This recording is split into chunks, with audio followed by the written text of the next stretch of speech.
Hey, what's going on, everybody? Welcome back to another episode of the Breaking the Game show here on the Nothing But Net channel on Dash Radio. I'm Stephen Gillespie, and as you can see if you're watching, I am Austinless right now, but I am not alone because when you have the ear of your boss, you can kind of get you can kind of get a little bit of extra help and stuff like that. So today I'm joined by a very special guest. Not only is he my boss, he's my good friend. That's Mr. President of the Off the Ball Network, Chris LeBron. Chris, how you doing today, brother? I'm good, brother. That's a hell of an intro. So that boss, it feels weird. That's a little, but no, I appreciate the intro and happy to be on, brother.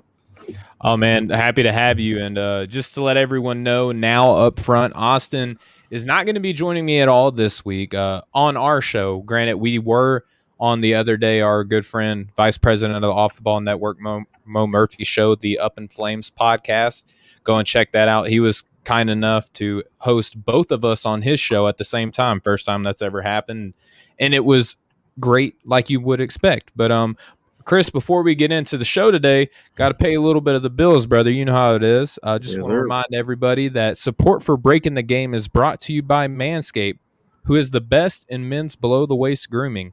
Manscaped offers precision engineered tools for your family jewels. They obsess over their technology developments to provide you the best tools for your grooming experience. Manscaped is trusted by over 2 million men worldwide.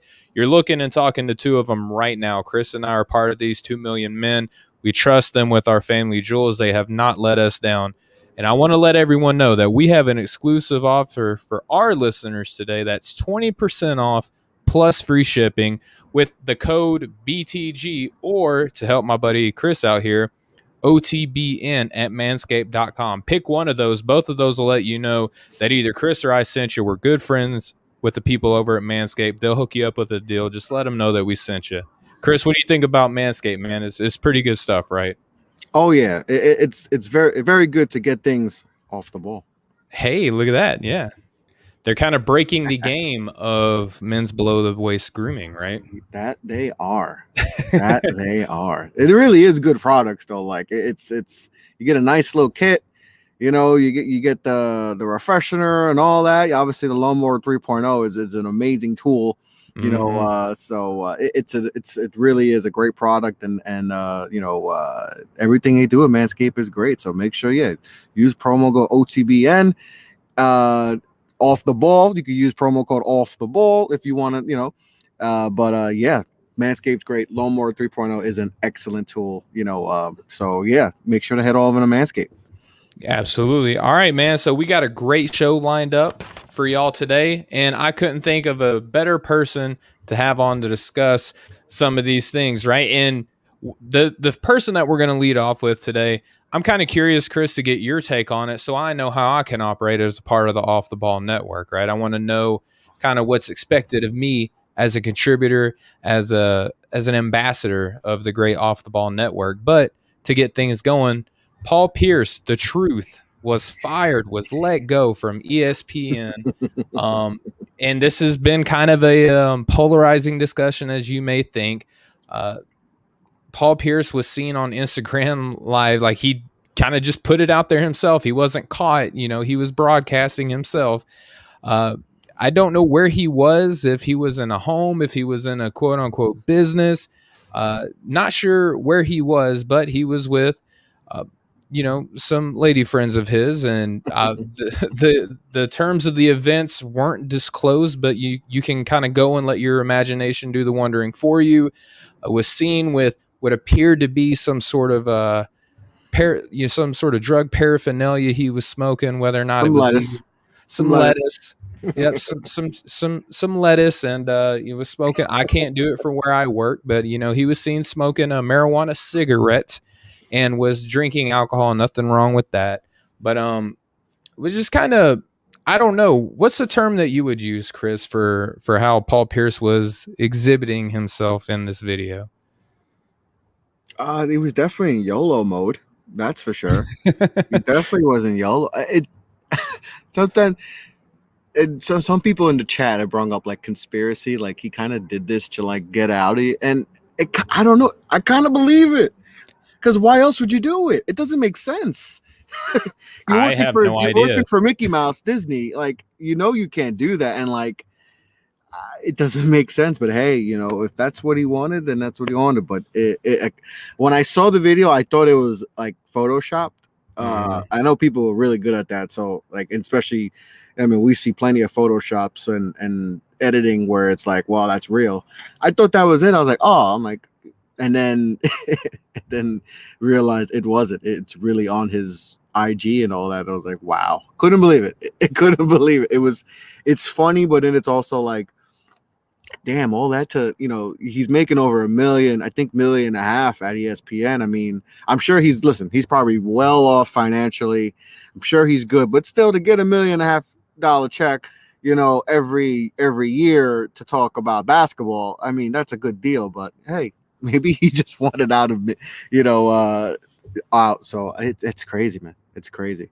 It really is. And one of the first things I thought of, and it's been discussed from other people too, is like, I hope he's okay, because Yeah, we've that's seen another thing. celebrities kind of, I'm not saying that Paul Pierce never did anything like this before tonight, but we know one thing, that he's never really broadcasted it before, you know Yeah, what I mean? So when you yeah, see a exactly. celebrity do something like this, I'm not saying that I'm not breaking any news. This is just conjecture. This is Mhm. speculation on my part.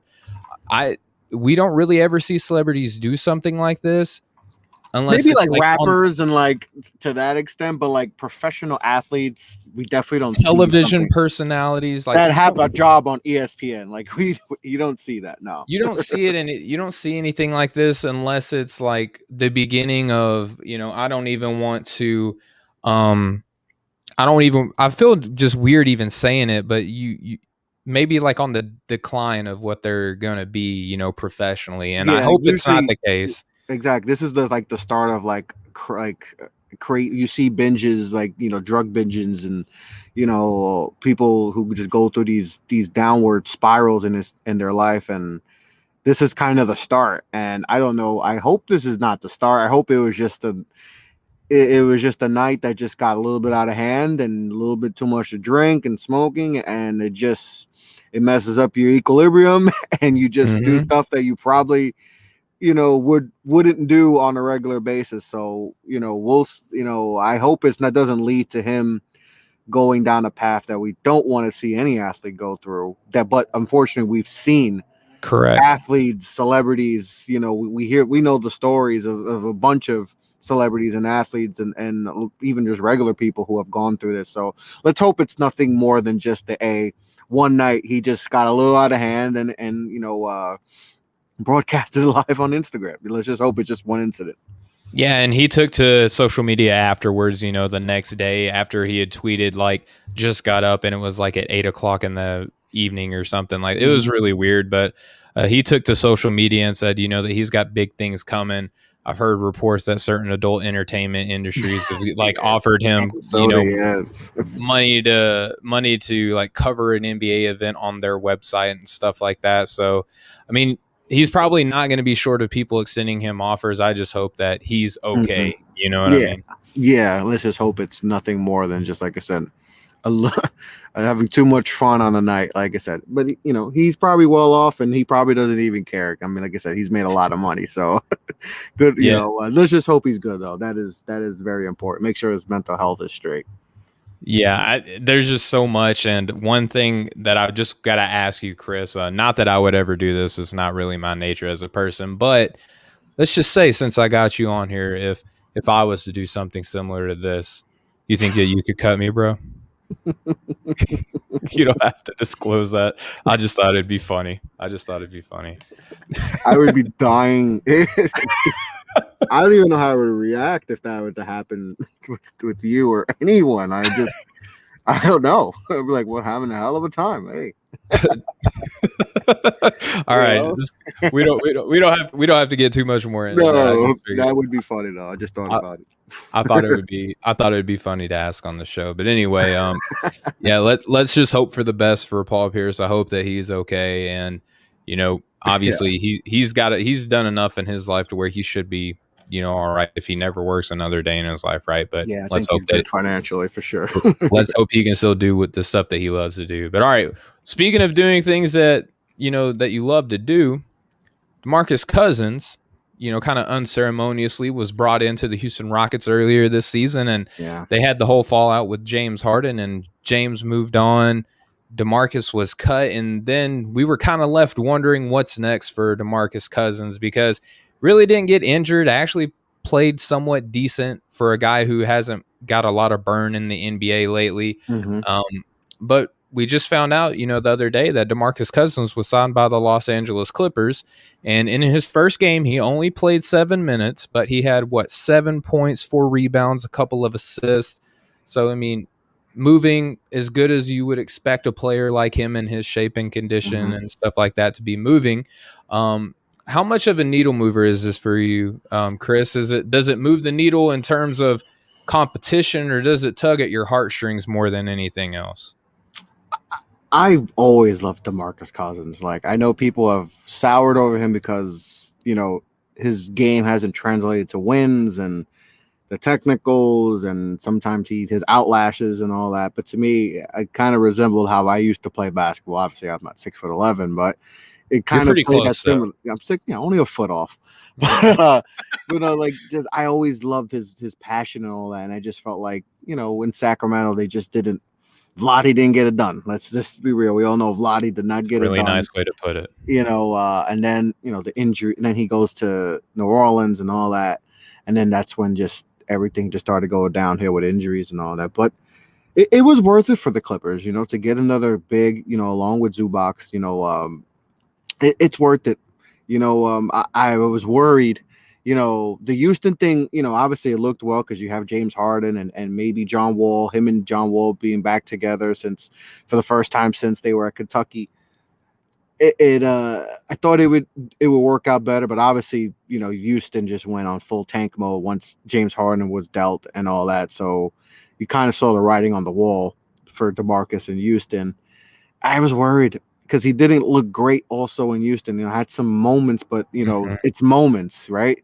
A lot of guys, have had moments, but it's all about especially for a guy who was so consistent, 25 and 12, and then you see he's a shell of himself. And I was worried about maybe this is the it of his NBA, journey. Maybe he's got to go overseas and do that route. I was really worried, but Clippers picked him up. And he had options too, a few options. The Knicks were in consideration, the Lakers and all that. I'm sure there were other teams, but I'm happy for him. I'm rooting for him. He deserves it, and he looked all right. He looked all right in the last game, in his first game with the Clippers. So, he's not going to be expected to play heavy minutes, which is good. He's gonna come off the bench, for Zubac and give them some solid minutes for the rest of the season. So rooting for him big time. I'm a huge DeMarcus fan, and it sucks the way his career is going, but hopefully he stays healthy. And I think if he's healthy, even though he's not, we ain't gonna get the old Boogie, but he could still provide you some solid depth as a backup big and give you some quality minutes. So I'm rooting for him big, and hopefully this works out for the Clippers, because if it doesn't work out here, man, it's just the way the league's going, and it could look bleak for him. So I'm rooting for him. Hopefully he has success, and let's see what the Clippers could do, because the Clippers, they have a championship team. Listen, we all know how it ended last year, but they still have a hell of a team, and to add Boogie to that team, gives them some more off the bench. So I'm hoping for the best for Boogie for the rest of the season.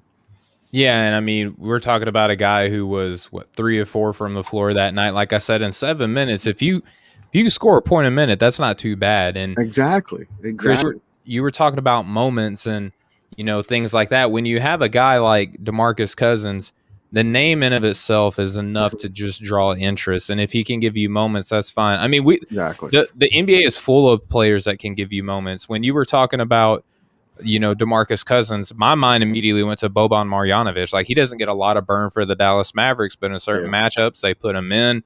If a player is out for the night, they'll put him in and give him extended burn, things like that. maybe DeMarcus can give the Clippers a little bit of that. And you mentioned where they are in the standings right now. They're third in the Western Conference, probably going to finish close to that based on Mm-hmm. current injuries and things like that. Maybe they're hoping for a little bit of what the Nets got with, Blake Griffin or LaMarcus Aldridge, a former All-Star, former All-NBA level player who on the right team with enough weapons around him, there won't be so much of a focus on him Exactly. that they can get something good out of him. Probably not to the level of what the Nets are getting out of Blake in LA, but you could still get a little bit of something. People love DeMarcus Cousins. Rondo's on the team now. They're reunited on a team Exactly. again Yeah. for the third time. So Yeah. there's a little bit of chemistry building, things like that. So I don't know. I like the move for the Clippers. You could do a lot worse for a vet minimum contract to fill out your roster and then add a player like Especially DeMarcus there Cousins. was no bigs available that was even worth it. So why not just give him a shot and, like I said, give him a little fountain of youth. They'll support him, so he'll have that. And like you said, Rondo's there too, so that helps a lot too. I mean, him and Rondo in Sacramento was good. Him and Rondo in New Orleans was good. So maybe they can find a little bit, little something off the bench together. So we'll see. But I'm rooting for him. I am too. So we're giving a lot of love to our guy DeMarcus Cousins here. We're hoping for the best for Paul Pierce. And before we move on, just kind of want to reset the show here. We have my good friend, president of the Off the Ball Network, Chris LeBron here on Breaking the Game on the Nothing But Net channel on Dash Radio. Want to thank you guys so much for tuning in. Please go to offtheballnetwork.com for all of your sports needs. And shout out to our sponsor, Manscaped. Go to manscaped.com, enter promo code BTG for a free 20% off and free shipping. Just enter promo code BTG or OTBN, and we can hook you up with a great deal. So, yes, sir. Chris, we were talking about all the love that we're giving for DeMarcus. We still love Paul Pierce, even though he's acting like a knucklehead. To borrow a Charles Barkley phrase here. But we want to keep giving love, and maybe just some teams that really deserve the love, man. But they're not getting it because of the markets that they're in, their recent history, or maybe just their entire professional history as an organization or a franchise. We got some pretty high listed teams, Chris, that it feels like when we listen to anybody talk about them, they're like, oh, hey, this team won, but let's talk about the injury riddled Los Angeles Lakers. Or, hey, did you guys, what's up with the Boston Celtics flirting with 500? Let's, is Milwaukee for real this season? How does Philly look when Embiid comes back?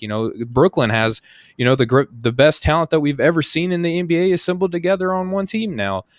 But we're ignoring the first, second, and fourth seed in the Western Conference. And what I want to do, I want to work my way up, Chris. And we're gonna start digging in on the Nuggets on the show.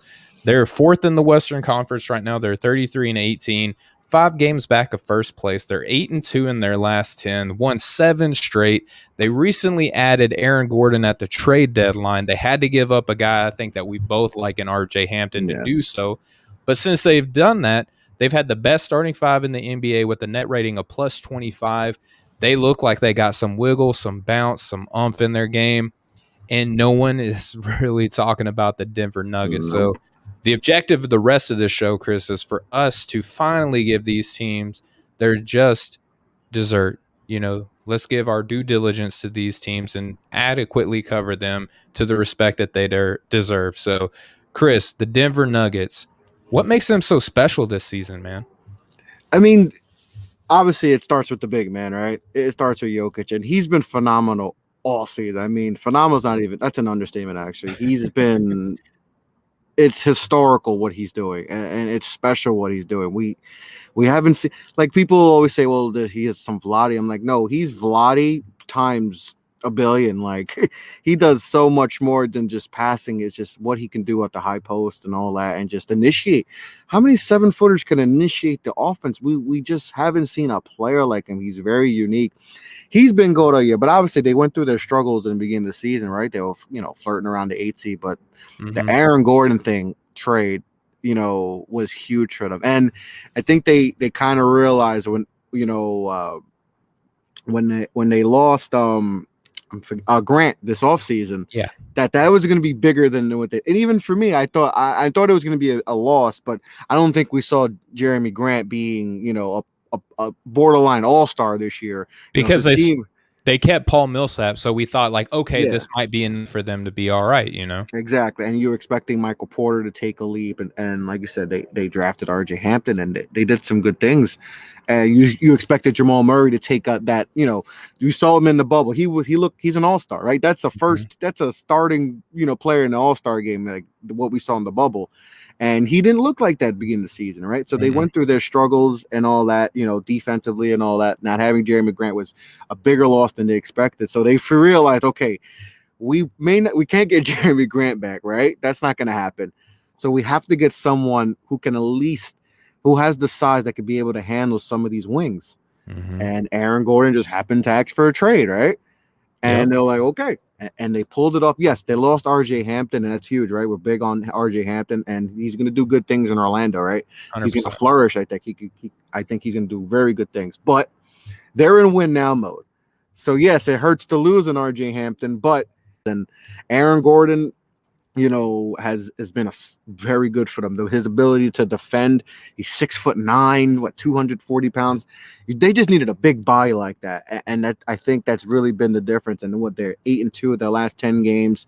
Like I said, they're the 4th seed now. They could continue to climb up.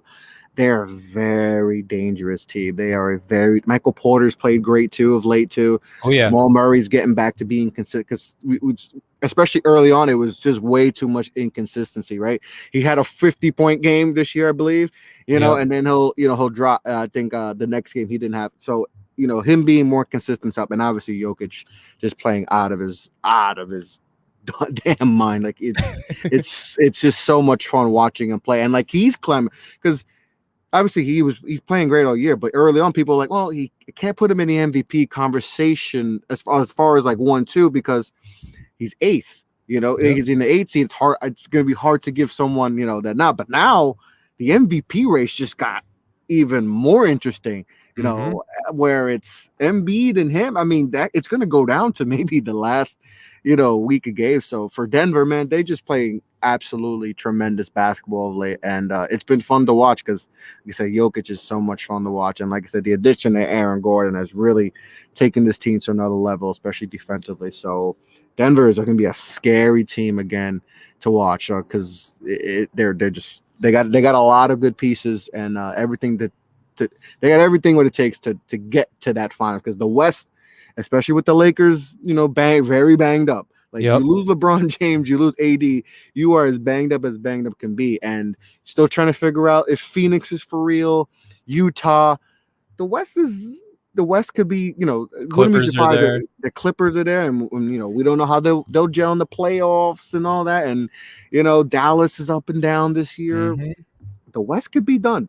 So for Denver, they made the right move to take advantage and see if they can get to the finals. And, so far it's paying off. So we'll see how it works in the playoffs. But, Denver has been playing tremendous basketball late. Yeah, I mean, you got Aaron Gordon. He's not really putting up a lot of points, and I think people will hear us gush over the addition of Aaron Gordon like he's dropping 50 a game. Like no, he's playing a very much needed role. He gives them much The role. You just said it. He's playing his role. Exactly. He's playing the role that they needed, very much like a Jeremy Grant, an athletic two-way player. Shooting, I think in 6 games he's played now, he's shooting about 61% from the floor. Not really the biggest threat from deep, but on this Denver team, man, like if you can rim run, everyone else will worry about the three-point shooting. Don't even worry about it. Aaron Gordon, you just run to the rim, you'll be okay.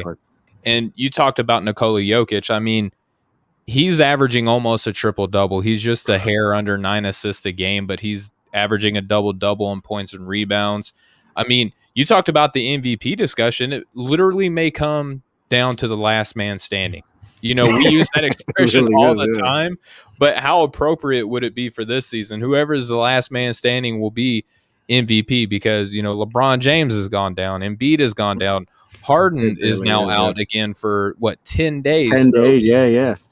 That's like 2 or 3 games depending on their schedule right now. So, I mean, it almost by default has to be Nikola Jokic, doesn't it? And if Embiid misses more games, which is a high possibility because they want to make the finals. They want to make the finals. They got to keep him fresh, which is a smart thing to do. You got to make sure he's healthy because he's had his injury history is huge. I mean, he missed 2.5 seasons to start off his career. Yeah. So they gotta have to, preserve him and make sure he's good. So Jokic can win this strictly off just guys just getting, By just default. falling off, injuries, it happens. Hey, for good for him if he can get it, but he's also is definitely deserving, Of course. regardless if those guys were healthy or not. He deserves it because I mean, 26. He's averaging 26 a game, shooting 85% from the free throw line, 42 from three, 57% field goal percentage. I mean, it's just 9 it's so assists a much. game. Yeah, Yeah. I Double mean, like I digit said, rebounds. almost triple double a game from a guy who you look at him, you're like, it just, and he's just doing. This is a second round pick, and this is why I think developing what they've done in Denver has just been great. Like they developed their guys. I mean, this guy was a second round pick, Michael Porter and Jr. was a yeah, like end of the lottery they guy took a because chance on Michael Porter with the back issue, right? Because he would have been the number one pick if he doesn't have the back issues. Jamal Murray Jamal wasn't Murray a top pick. was the back end. I think he was 9th or 10th in the class. Will Barton, and they just been able to just do great things. So let's see what they do. But that MVP race is going to be interesting to see. If Embiid misses more games, like you said, it might be Jokic's, to have. He could be the MVP, and what a run because he's just phenomenal season. Yeah, there's more players that I would put in this conversation, but I want to stick to the intent of tonight's show. We're going to give nothing but love to the teams that deserve it. We're not going to deflect attention off of them. All right, so I feel like we adequately discussed the Denver Nuggets. We dig the Nuggets. Now let's talk about the bright, shining Suns in Phoenix. So they're the second seed in the Western Conference, Chris. They're at 36-14. They're only a game and a half back of the Utah Jazz. That win that they just had against them last night in overtime certainly helped close the gap for them. They are 9-1 in their last 10. They are winners of 7 straight. And Chris, how about this? Since they were 8-8 and lost 3 in a row in the month of January, they have never lost more than 1 game in a row since January. How insane is that? They've been impressive. Like I thought they would definitely be a playoff team, top 5 seed. You couldn't tell me that they'll be a game and a half behind the number 1 seed. I just didn't see this coming. But credit to Monty Williams, and what he did in the bubble, right? And it's crazy how, because a lot of people were skeptical, right? Is the bubble going to translate to this season, right? Because it's different, it's a different environment. Everyone's going to be traveling more, going to be in their stadiums. It's not going to be everyone. So, everyone was kind of worried, like, will it translate what the Suns did? Yep. It has, and Monty Williams, to me, deserves a lot of credit for that. Obviously, they got CP3 and everyone has gotten better, but Monty Williams deserves a lot of credit because at one point, this team, before that 8-0 bubble start, they were a team that people were saying, is Booker going to be on the block? Monty Williams, one and done. Everyone, James Jones is going to get fired as the GM. What is he doing? He doesn't know what he's doing. They're a mess. Blah blah blah. They're the Knicks of the West. People are talking now, and then they go 8-0, and then they go. They see that as like, okay, we got to take this. What can we do to get better? Boom, they get CP3, and they have just been. The defense has been on lock. Offense is on point. They're one of the most balanced teams in the league. Mikal Bridges, I mean, he's phenomenal, right? He's had a phenomenal. Yes. I didn't see him being this good coming out of Nova, and he's been absolutely tremendous. DeAndre Ayton's been good. Obviously, Devin Booker All-Star, and then CP3. Cam Johnson too, right? They've had, like I said, everyone playing their roles, right? Yeah, Jay Crowder. I mean, wherever team Jay Crowder goes to, they're gonna win. It's just, it's. To me, if you're a playoff team and you're looking to take that next step, you go get Jay Crowder. Because wherever he goes, it just seems like they just, ever since Boston got rid of Jay Crowder, they haven't been the same. Yep. Miami go last year, so you go to the finals. At least you'll get to the finals. You may not win it, but hey, at least you're going to get there with Jay Crowder. But it's just having all these guys, fit in their role. And, it's been fun to watch with them, that rise. And Devin Booker, he keeps getting disrespected. I don't know why he's a baller. He's so good. I don't get why people not give him his flowers. He deserves it. But CP3's been great. The fountain of youth in Phoenix. They said there's always, the older you get to go to Phoenix to retire. But it hasn't. It's not the case for CP3. He's found the fountain of youth there, and him and Booker, they've just gelled so well. And Monty's doing great there, and it's been good to watch. It's been fun to watch. So, it's 1 game and a half out of first place. Who would have thought that with the Suns? Like I said before the bubble, this team was people talking about blowing up this team, and now look at they're one of the best teams in the West and in the NBA period. So it's been fun to watch the rise of the Suns. Yeah, even with the addition of Chris Paul, I said, okay, this Phoenix Suns team that finished perfectly in the bubble and still couldn't make the play-in tournament. Adding Chris Paul, I'm like, okay, they'll be like the 4th or 5th seed in the Western Conference season. And I thought that I was giving them adequate love and recognition. I thought that I was doing my part and saying okay, this, they're going to turn things around in Phoenix. They'll make maybe even the 4th seed.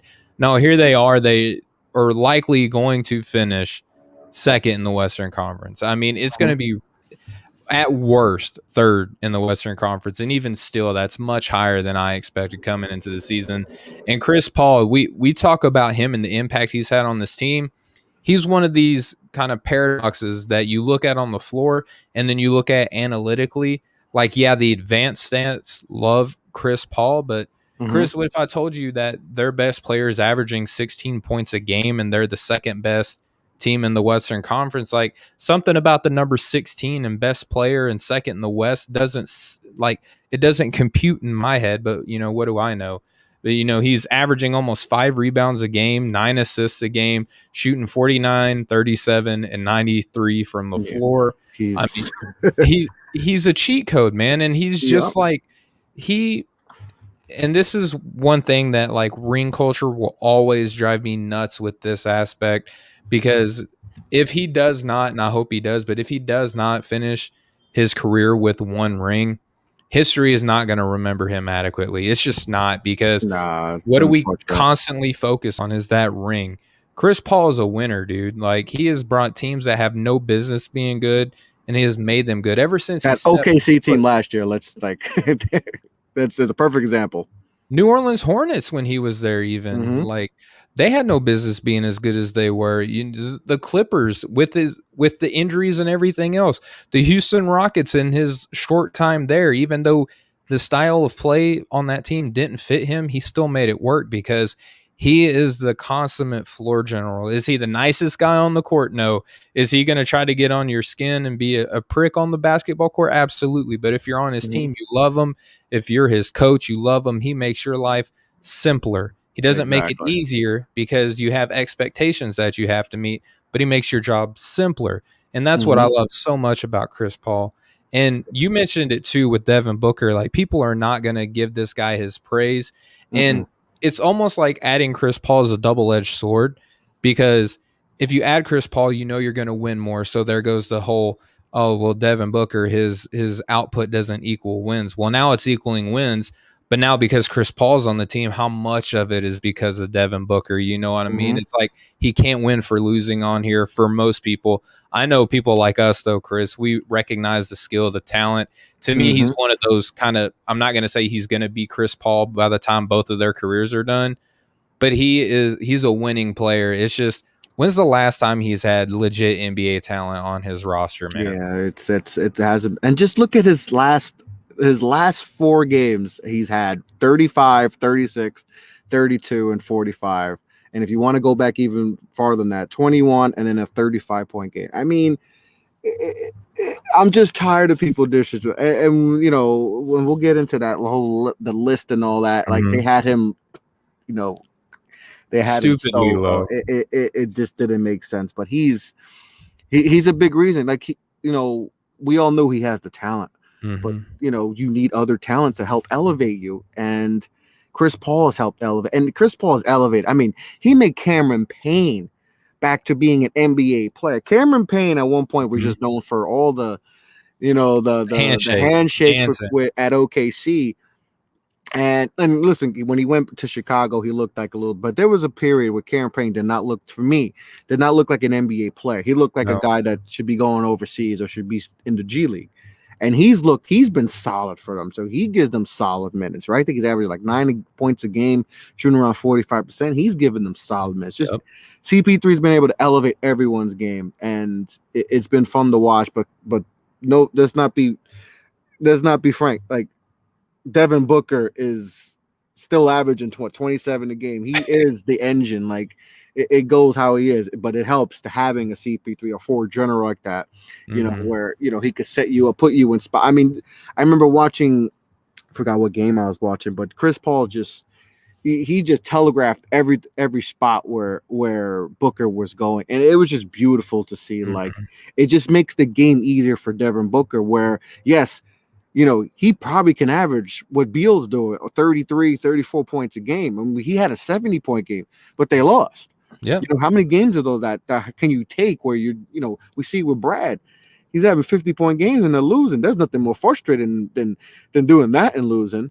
But when you have a player like CP3 who just makes the game easy, he's going to put you in spots and make your job so much easier, where you're going to get better looking shots and all that. And you don't have to have the ball in your hand all the time. It just makes the game easier. So CP3 addition it's definitely probably been the biggest addition of the season, and it shows in the play. They're just playing tremendous on both sides of the ball, right? Their defensive efficiency has been great. Offensive, they're top 5, I think, in both.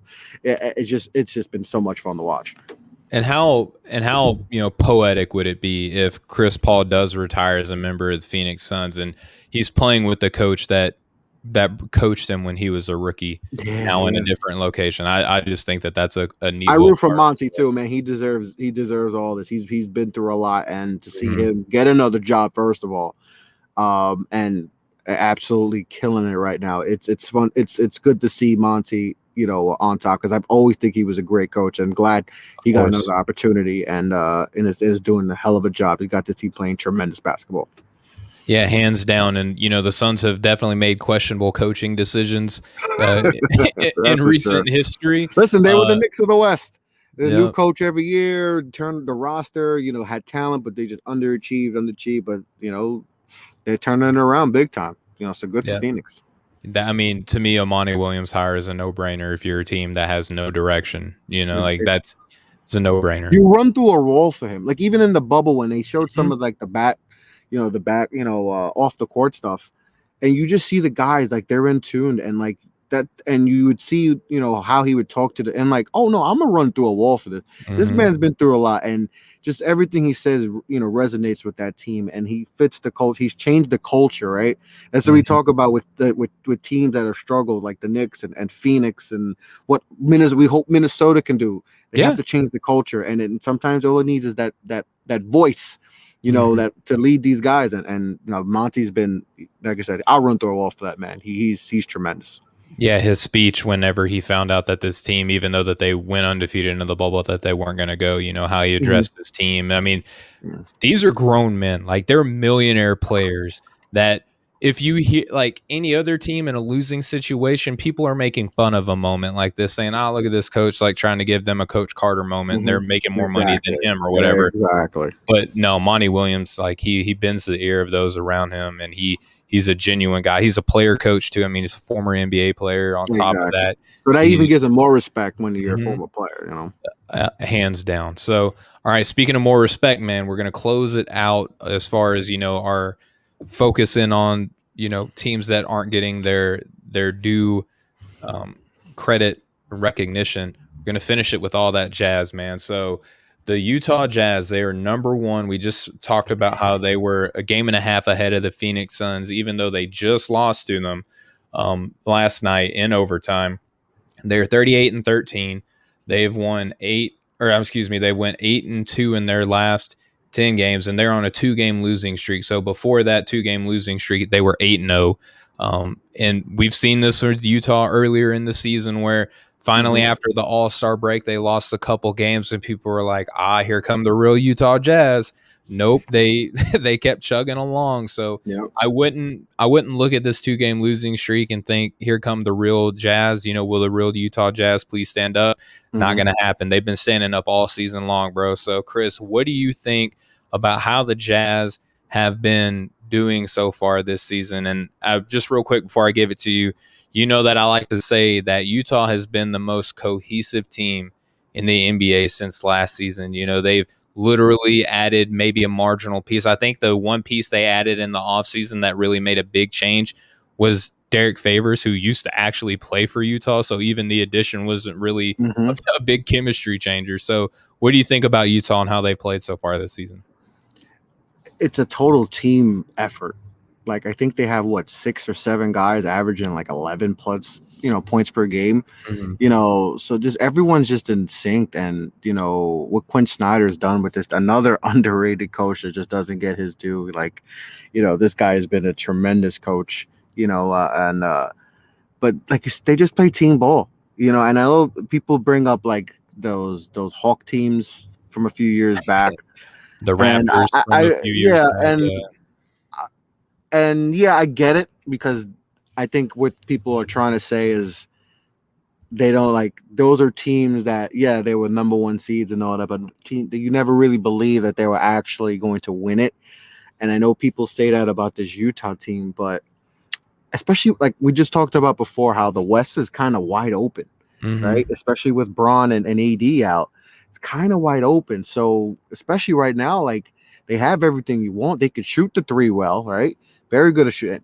They best rebounding team in the league. Obviously they got the defensive player of the year, Rudy Gobert. You know, Ingles is still doing this thing. Jordan Clarkson come off the bench has been a spark. You know, and obviously Donovan Mitchell has been great. You know, they have the pieces to get to the finals and win it. Like it's Mhm. not. And I kind of was skeptical on them early in the year because, like you said, they went through that little funk, and I was like, all right, maybe this, things are catching up to them. That maybe they're not as good. They just had a hot start. We've seen this with a lot of teams. They have the hot start and then they come back to reality. But this team, yeah, they lost 2 in a row. But I'm not worried that I mean, that they that this is going to turn into a huge slide and they're going to drop to a 3 or 4 seed.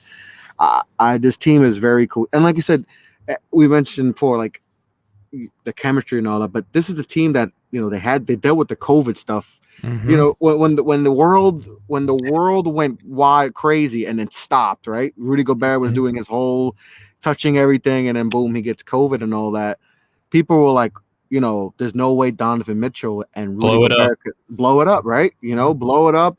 Donovan Mitchell might want out, blah blah blah. Trade Rudy. You hear Rudy trade rumors, and for them to be able to overcome that, because I believe there was true like animosity at I don't know how much, but there had to be some animosity because Donovan got COVID and all that. Like I would be Yeah. pissed off too. You didn't take this serious, bro. And But the have you fact ever that they gotten mad at someone that you're close with before, Chris? exactly, and the fact that they were able to overcome that and realize, okay, the bigger goal, like let's forget, hey, what you did was silly, but hey, we're gonna overcome that. We're gonna stay together. People are already doubting us, all that. And the beginning of the season, they're struggling. I mean, I remember they played the Knicks. They came to the Garden, and the Knicks beat Mhm. them. And it seems like from that game on, they kind of just got together. Donovan Mitchell was not playing well at all. He was Mhm. another guy that he was all bubble world, everything in the bubble, right? He was all everything. Yep. He looked like a superstar. Then the beginning of the season, I remember going into that Knick game, averaging around 19 a game, shooting around high 30s. He did not look the same. And even in that Right. game struggled. And then ever since that game, kind of took off. And then Rudy, obviously everyone playing their role. Clarkson, obviously doing this thing off the bench. Royce O'Neal giving them solid minutes. It's just been Conley, Bogdanovich. Conley. I mean, listen, I'm so happy Conley got the. I know it was a replacement, but the fact that this man is only a one-time All-Star, and that's because guys got hurt, is criminal because he's such a criminally under point guard. Like he's really good, and like I said, had a down year last year. People were really worried, maybe a buyout guy. Mhm. This year very came back, better shape, healthy, and has played great basketball this season. So everyone plays their role. It's another. and isn't it funny how we talk about these teams and we all talk about these players playing their role? It's same thing with Utah. They got a bunch of guys that can score, got a bunch of guys that can defend, everyone playing their role, great coaching. To me, it wouldn't surprise me if they're in the finals. Like, so it's been fun to watch them too, keep consistent since that early season struggles, and like I said, everyone's buying in. Like Donovan's, elevating his game. Rudy's doing his thing, and it's fun to watch this team too. So the West is for the first time we don't have that definitive though. Like last year it was Clippers, Lakers, right? Yep. We didn't take Denver really that serious. They were one of those teams like what we talk about with the Jazz now. Like, that's cute that they're in the conference final, but they're gonna get smoked. And guess what? Let's talk about this other team now. But let's talk about the Clippers and the Lakers. And even when Denver beat the Clippers, it's still like, oh my god, how did the Clippers lose? How did they do that? It kept. They gave up Denver a 3-1 won. lead. Yeah, Denver won. Like it's over. Like you stop talking about the Clippers, let's talk about Denver. And this year in the West, it's like 1 through 8 can get like. I even talk about Dallas. It's like Dallas could get hot and they could stun one of these top teams. So the West is going to be fun this year. I'm excited. I can't wait to the playoffs. Oh, yeah, it's going to be a fun playoffs. There's no doubt about that. And when you talk about this Utah Jazz team, Chris, we were actually, Austin and I, being on Mo's show the other day, the Up in Flames podcast. Please go check that out anywhere podcasts are available. Of course. We were talking about Utah Jazz, and I said, hey, look, everyone comparing them to these Atlanta Hawks teams, these Toronto Raptor teams, all these other teams that basically took the regular season as their NBA championship. Exactly. Let's not compare this Jazz team to them because I mentioned the cohesion. I mentioned that they're a good defensive team, 3-point shooting team, rebounding team. They have a great head coach. But what separates the Jazz from those teams that you were mentioning other people comparing them to is they have a bona fide go-to scorer who can, on a bad night, he can go and put the team on his back and carry that team, being Donovan Mitchell. The Atlanta Hawks didn't have that. Even the Toronto Raptors, even though they had really good players on that team, no one could go and get you.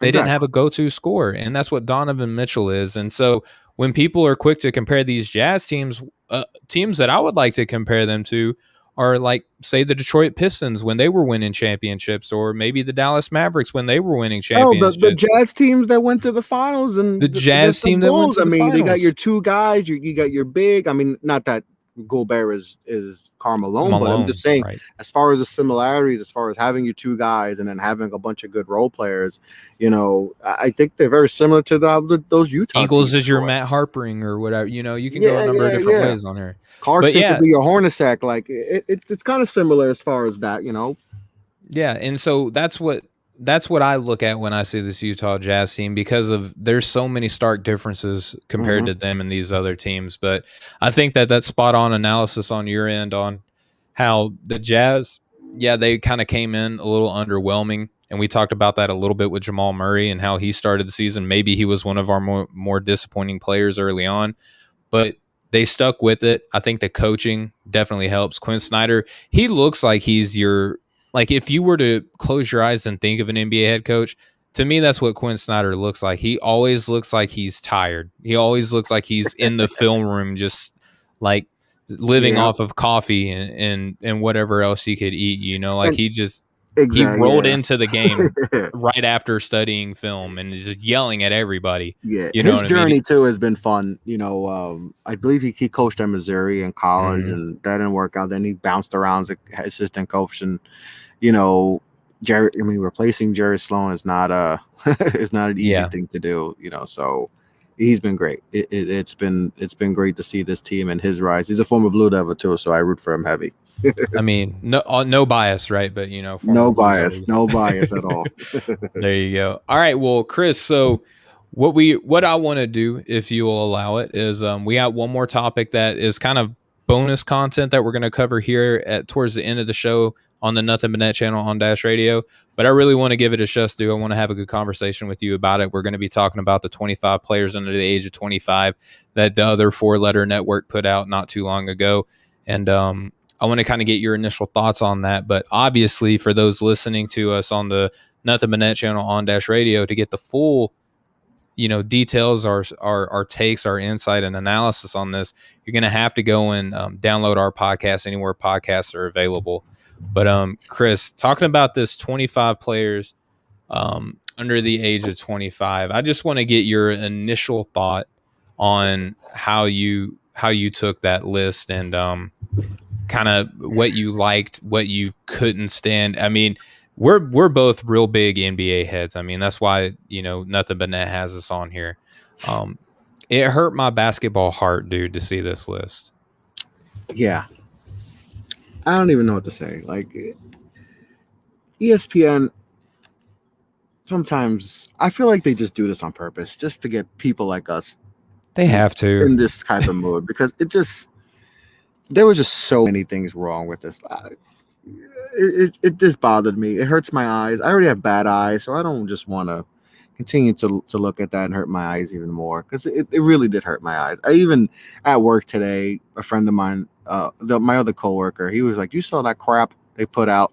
I was like, "Yeah, man, I'm not even gonna look. Don't look at it no more. It's gonna hurt your eyes." It doesn't make sense. It just really doesn't make sense. I mean, it just some of it I agree with. Like, and this is what like I the think first two I don't mind. Like Luka, Zion, that's fine. But then after that, it gets very, very, very. So here's what I want to do. I want to first say some of it I agree with, and I think what ESPN did is that they put just enough logic and just enough sense into it to where it would make you want to read it all the way through. But boy, did they sprinkle in some crazy takes on here. And I just want to what I want to do also is I want to read this list for our listeners. What I want to preface this with, though, is what I think a lot of people fail to realize. And even when you realize it, it's still not that great of a list. But what they did was they said based off of potential, they weighed potential on this thing heavy. So number 1, they got Luka Doncic. Number 2 is Zion. Number 3, LaMelo Ball. Number 4, Donovan Mitchell. Number 5, Jason Tatum. Number 6, De'Aaron Fox. Number 7, Ben Simmons. Number 8, Devin Booker. That's where you lose me. Number 9, Bam Adebayo. Number 10, SGA, Shai Gilgeous-Alexander, for those who don't know. Number 11, Brandon Ingram. Number 12, Jaylen Brown. Number 13, Jamal Murray. 14, Michael Porter Jr. 15, John Morant. Number 16, Trae Young. Number 17, Mikal Bridges. Oh, that was another one. Oh my gosh. Number 18, Domantas Sabonis. Number 19, Anthony Edwards. Number 20, DeAndre Ayton. Number 21, Tyrese Halliburton. Number 22, Jason Collins. I can't believe 23. Number 23, Jarrett Allen. Number 24, Lonzo Ball. And closing it out, or Colin Sexton. And just want to say that I wrote an article on this. It's available on offtheballnetwork.com. Please go check it out. I would love for y'all to get some insight on how we weight it. At least when I say we, kind of me, but I feel like I got the approval of a lot of the dudes at Off the Ball when I made this list. Please go and check that out. But Chris, we only have like 3 minutes left of the Nothing But Net thing, so I don't want to go super hard on this because I know what's going to happen is we're going to get heated and I'm going to miss the time and it's not going to make for a great show.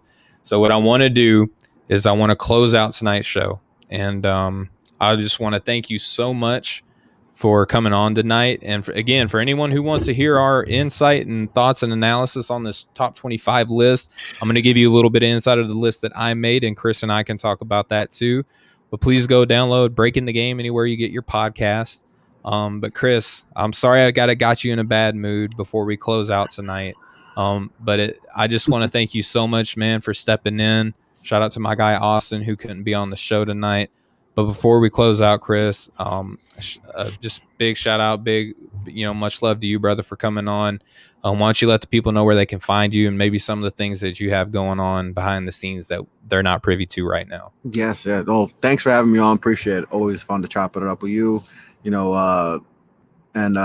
shout out to Austin, Stone Cold Austin. Mm-hmm. That's the guy right there. But you could catch the show. I got the Off the Ball Off the Ball Pod is on Dash Radio on Nothing But Net Radio channel on Mondays at 12 noon. So catch the show on there. Podcast available on all podcast platforms. Just put a show out with Lauren Gunn. She covers the Mavs. We had a nice little fun show, did some trivia and all that. So that was a good show. Got a show with Jordan Foote come out this Monday. So check that out. And follow me Off the Ball Pod on Twitter, Facebook, Instagram, all that good stuff. So like I said, once again, thanks for having me on, brother. Yeah, man. Appreciate you as always coming on. And shout out to Lauren Gunn. She's going to be the guest on our next Monday's edition of Breaking the Game. She did such a great job with you. You did a great job with her too, man. So when I watched that, I was watching it live and I was like, I got to get her on the show. Yeah, she's good. She's probably going to take my spot on, Dash Radio or whatever. But, it's a price of making business, man. You got to bring in really talented people to keep the show relevant. She's good. She's very knowledgeable, and we had some fun talking about Porzingis, since we both have different views of Porzingis, since he's on her side and he used to be on my side. But it was a fun conversation. Make sure that you guys are listening and check that out because it was a really fun show. Yeah, please go anywhere podcasts are available. Go look up Off the Ball Podcast. Buddy Chris does a great job there. And as for myself, you guys know that y'all catch us here every Monday and Friday, 6 p.m. Eastern, 3 p.m. Pacific here on the Nothing But Net channel on Dash Radio. Shout out to our producer, Rob, who does a lot of the work behind the scenes for, the Nothing But Net channel. He doesn't really get a whole lot of recognition in my eyes, what he deserves. So shout out to Rob. Shout out to the folks at Dash Radio. Shout out for the opportunity. Shout out for the opportunity. They believed in Chris, and because they believed in Chris and Chris believed in me, therefore they believed in me and Austin and had us on. And it's been a heck of a ride so far. I'm glad that I'm a part of Off the Ball Network and Nothing But Net with you, Chris. But before we close out, I want to remind everybody, go to offtheballnetwork.com for all your sports needs, but also go to manscaped.com and enter promo code BTG to get 20% off and free shipping with the code BTG at manscaped.com. That's 20% off with free shipping at manscaped.com and use promo code BTG. Unlock your confidence, and as always, use the right tools for the job with Manscaped. All right, so on behalf of my awesome co-host today, Chris LeBron, on behalf of my co-host who couldn't be here today, Austin Carr, for the Breaking the Game show, for the Nothing But Net channel on Dash Radio, for the Off the Ball Network, and all of our great sponsors. This has been the Breaking the Game show. We will catch up with you guys next time. Much love, everybody. Yeah. All right, so now that's a decent enough pause where I can edit that out for the podcast, and we continue on with this fantastic discussion of the top 25 players under 25. And Chris, I got your initial reaction because I'm here looking at you, like I can see you through webcam. I don't think people understand how upset you were if they're just listening.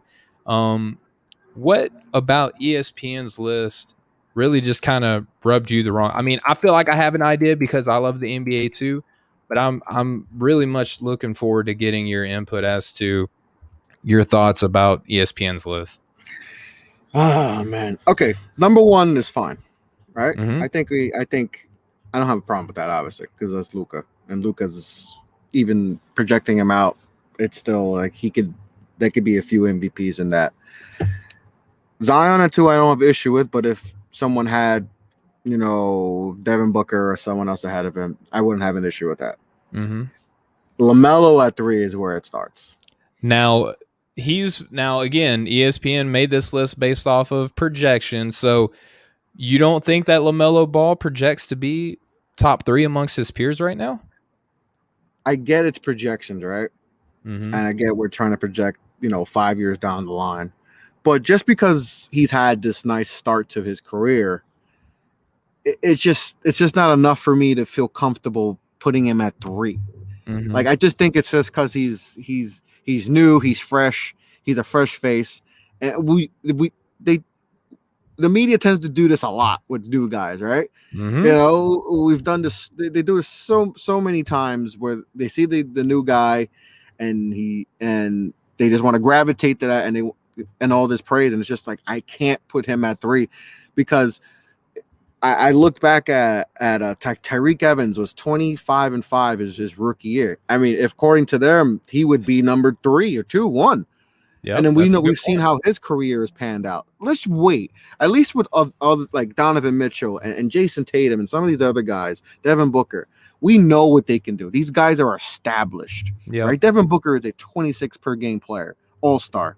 Donovan Mitchell is an all-star on the best team in the West. Like Jason Tatum's done good things. We've seen these. We know what these guys are. Barring health, they're going to be these players. They're going to get better if anything. With LaMelo, it's still projection. Like we only seen, half a season. He's hurt right now. So how do you put him at 3? I just think it's just recency bias at its absolute highest, and I just don't get it. I can't put LaMelo at 3. I love LaMelo.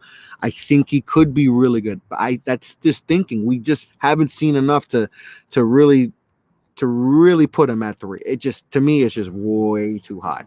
Maybe he has to be lower. Just some of these guys, we're acting like these guys are like 20, 29, 30 years old. Some of these guys are 23, 22 years old.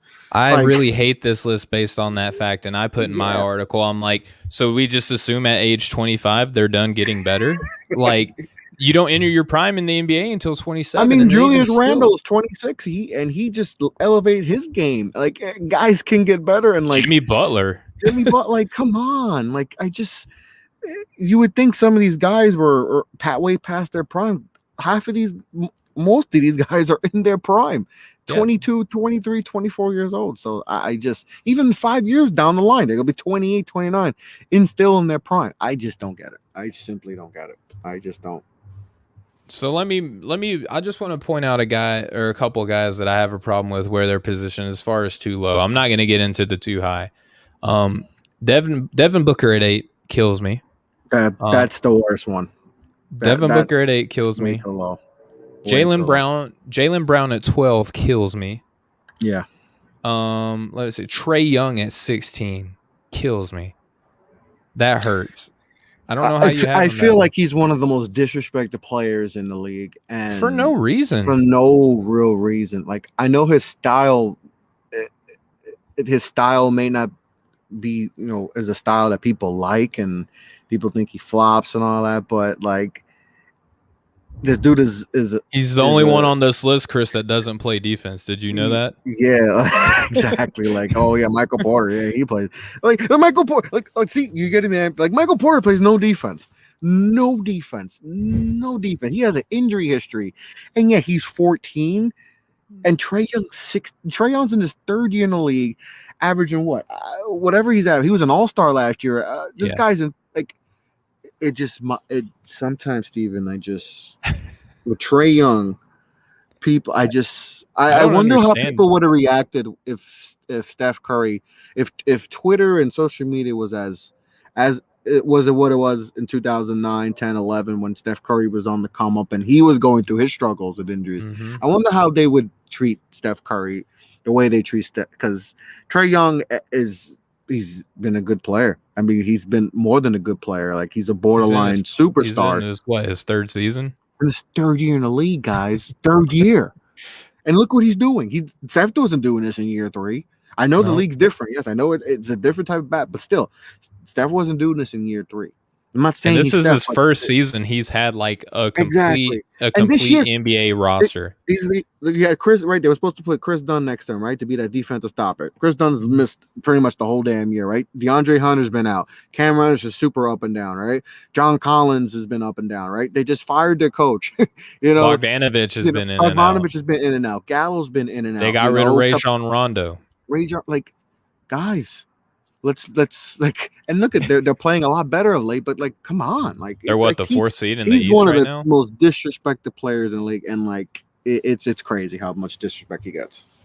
Yeah, and I want to point out too that like, there's a couple players that I think are too high. So Chris, we went over the other 4-letter networks list. I want to go ahead and put up the one that we have now. I know that you said that you're probably going to be working on one as well, but I have one on here, and I'm going to read you.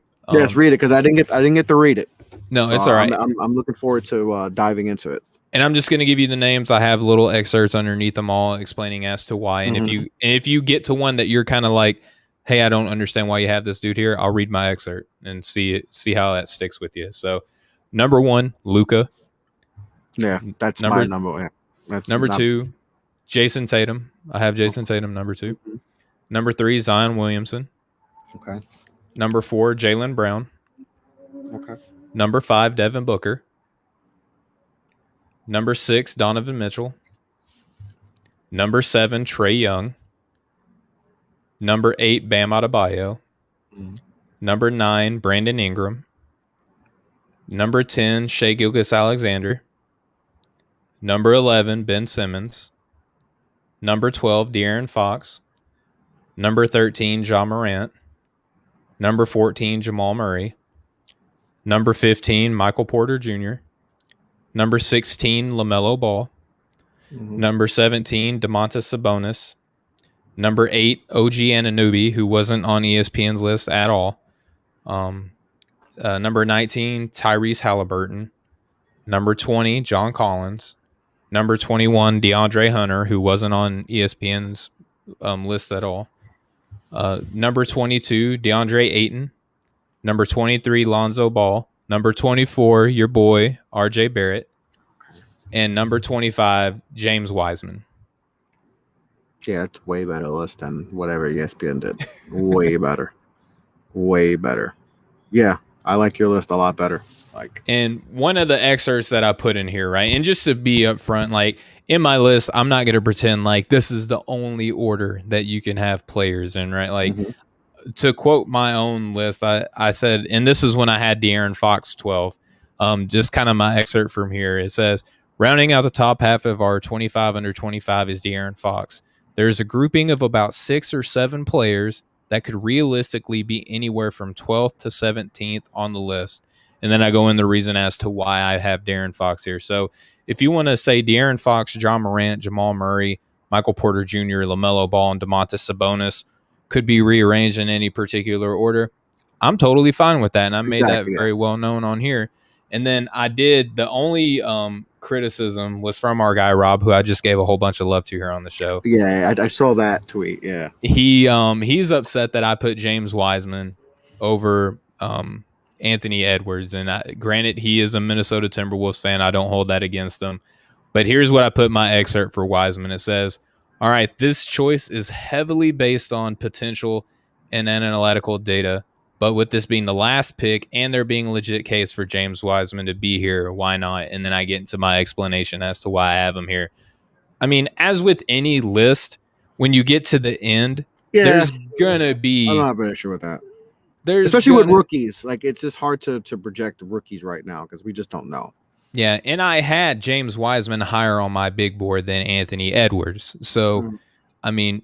And it's not like Anthony Edwards is lighting the world on fire right now with his play. Like, he's had a couple really big dunks, but it's not like he's taking the world over. You know what I mean? So I looked at the potential that I see in James Wiseman as a kind of a Chris Bosh-esque, like maybe not as high skill level or, production, but something along those lines, when everything hits right with him in the NBA. And plus, he's getting the only side of Steve Kerr that no one else in Warriors history under his coaching tutelage there, and that's disciplinarian. Like, when have we ever seen Steve Kerr discipline anybody ever as a head coach until James Wiseman got there? He's just basically kind of the whipping the whipping guy on the team. So yeah, that I thought that fit would be better for James, but it's very, I don't know, it's weird fit with Golden State because they're in win now mode, and he doesn't really fit with what they want to do because all their guys are, over 30 right now. And so, if he was on a different team, maybe he was in Minnesota, maybe we would see more, or if he was somewhere else, Chicago or whatever. Yeah. But Golden State, I don't know, maybe it feels like maybe a little holding him back because they still want Steph and all that. But, can't go wrong with Wiseman or Anthony, because I think Wiseman's potential is through the roof. I mean, this is a guy who usually takes 3 a games couple last seasons. year, right? He Yeah, only he played only 3 games at Memphis last year, and like I mhm, said, not a lot of games played, and he's still figuring out the game. Big men always take a little bit longer to develop, and exactly. but once they pop, if they can, he could be something special. So I don't have an issue with that at all either. Yeah, and like I said, there's players that I like personally that I left off this list, and not saying that Mhm. Anthony Edwards is a player that I like, At least you but had RJ Barrett ranked. I'll take that. I had RJ Barrett, and when I was studying this, right, and the reason it's taken me a couple of days is like I don't just throw up a list like maybe the other 4 letter network did, right? But I actually like sat down and dug into this, and what really stuck out for me with RJ, Chris, and I hope that you appreciate this as a diehard Knicks fan. I looked at his numbers from last year, and I looked at his numbers from this year, and I've seen him play several times, and I went and looked at the analytics, and I trust Synergy a lot. Anyone who is looking for an analytic website to get into, you have to pay for it, but I think it's worth the price of admission. Synergy has him on both sides of the ball rated as average overall, and that takes a whole bunch of things into consideration. But when I looked at the specifics of where he was ranked, like above average or better at, and the stuff that he was below average or better, what I came away overall with RJ Barrett was this, Chris, is that he's contributing to winning already. He's putting up great numbers already, and he's still finding his game. And I Hmm. think that that's a very promising thing. That's a very promising analyst to have for any player, let alone him being a player on your team. He's giving you 17 points, 3 assists, 6 rebounds, 44% shooting from the floor, almost 36% from deep, 74% from the free throw line, and he's still finding his game. I mean, He's I don't know. 20.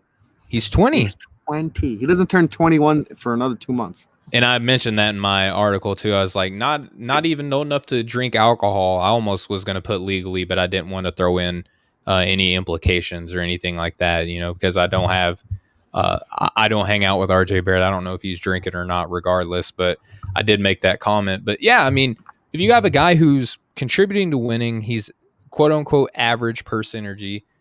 He's putting up great numbers and contributing to winning, and he's still got a lot of area and growth that he can give. I mean, as a Knick fan, you feel pretty good about that, right, Chris? Yeah, I especially of late, like I'm not gonna lie, there was a time period, especially beginning of the season, where he just he was missing everything. His 3-point shooting was horrendous. Free throw shooting Mm-hmm. was horrendous. His jump shooting, it just nothing looked crisp, and he just really. I mean, there was games where Tibbs didn't even play him in the fourth quarter, where he wasn't playing down the stretch. But he's definitely picked it up. The confidence in the 3-point shooting and the ball handling and taking guys off the dribble. He's definitely shown that he could be a really good player. I don't know if he's going to be a perennial all-star or superstar player, but he's shown at the age of 20 that he got better, right? He's the numbers are up from last year. That's what you want to see, right? You want to see those, that ability to get better, right? He's averaging Improvement, more yeah. points at improvements for free throws. Like the free throws were something that bothered me since he was at Duke. Like he missed it. I still get nightmares thinking about that Elite 8 game against Michigan State where he missed a bunch of crucial free throws. And he still has, obviously, he's young. He still has to work on, especially late game stuff. There's some late game things that he has to work on, but his defense has gotten better.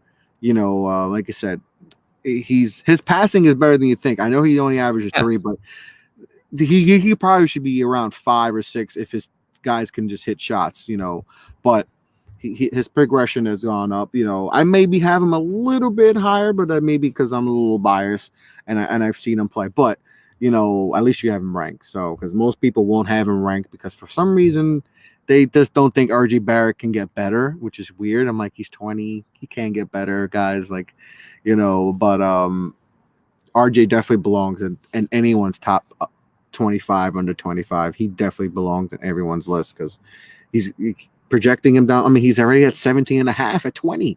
Yeah. On a team that doesn't have a lot of space. I mean, we're talking about a Tibbs offense that is not up to date, All right, you got to Yep. update it, And I say with Tibbs, you got to update. You got to go on the computer, software update. You got to update your offense because it's stuck in the 90s and early 2000s. Still slow, but even with all the lack of spacing, even last year with the lack of spacing and the 18 power forwards, he Yep. still was not a bad rookie. Like if you watch it, you're like, okay, if he had more spacing, he could do more. And same thing with this season. Like, I think the sky's the limit for him. I think he's going to be really good. And I just think he's another one slept on as far as these young guys. Like people, like Jared Allen ahead of him. Like this is. Come on. Honestly, would you take? Who would you rather have? I know Jared Allen is a great big rim protector. That's all That's about it. RJ shoots Barrett a little bit. shoots a little bit, okay, but like RJ. Come on, you can't tell me you take Jared Allen over RJ Barrett. Like his position's more valuable. Exactly. Like that's what he it comes plays a more down to. valuable position. Like it just doesn't make sense. But I'm just happy RJ's playing better, so that makes me happy because I was a little worried, but everything I was worried about, he worked on. In his second season, and it's like last year, it was a weird last year. Now you go into a second year in the league, and you can't really. The training camp's weird. You're doing Zoom meetings. Like, I think we have to factor that too with a lot of these young guys too. Is the weirdness of these last 2 years. On top of how already it is to adjust on to the top NBA of in the already first how hard place. it is being a pro, going from college to the pros, we people with Wiseman, like they're getting all on. It's like, dude, only played 3 games because of some weird nonsense, right? At Memphis. Draymond Green is his teammate. He's got to deal with Draymond. He's dealing with a team that wants to win now. And on top of them having to try to develop him, and on top of having a weird training camp where you're dealing with all the COVID stuff and all, it's just like we have to factor that into. But he basically went from high school to the pros. Exactly, he said because he only played 3 games, so the only tape you had of him, you're just projecting him, right? That's how you have to draft him. It's like, well, we're gonna take him at 2 because he has all the raw physical tools, and it's literally a projection with him, and so.